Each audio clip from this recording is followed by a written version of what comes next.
निवडणुकीच पाहिली नाही की उमेदवारच गायब केला जातोय. म्हणजे निवडणूक यायची वेळच ही लोक येऊन देत नाही.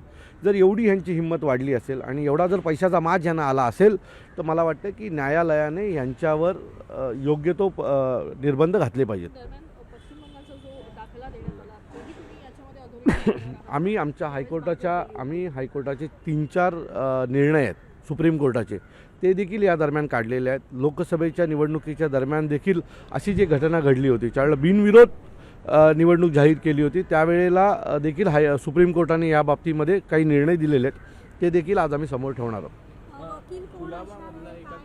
सरोदे सर आमचे वकील आहेत, असीम सरोदे, आणि ते आमची निवडणूक आमचं जे पिटिशन आहे ते ह्याच्या पुढे पाहतील. कुलाब्यामधला एक प्रकार असाच घडला होता. नार्वेकरांनी जे आहे ते धमकी देत असल्याचा व्हिडिओ व्हायरल झाला होता. नार्वेकर असतील, एकनाथ शिंदे असतील, त्यांची टीम असतील, पोलीस अधिकाऱ्यांची, आता एवढे सगळे प्रूफ दिल्याच्या नंतरही जर म्हणत असाल की नाही काय सगळं व्यवस्थित आहे, तर कसं चालेल ना.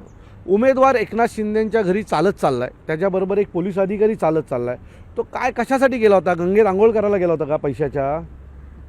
तिथून निघून तो डायरेक्ट गेला आणि अर्जपाठी घेतला. याचा अर्थ काय? एक विधानसभेचा अध्यक्ष तिथे उभा राहून धमक्या देतो फॉर्म पाठी घेण्यासाठी, तरी तुम्हाला अजून प्रूफ हवेत आमच्याकडनं, आणि तरी तुम्ही जर बोलताय की नाही निवडणूक बरोबर चाललेली आहे, यात कुठलाही दबाव नाही, तर मला असं वाटतं मग लखला बाई तुमची निवडणूक तुम्हाला सगळ्यांना.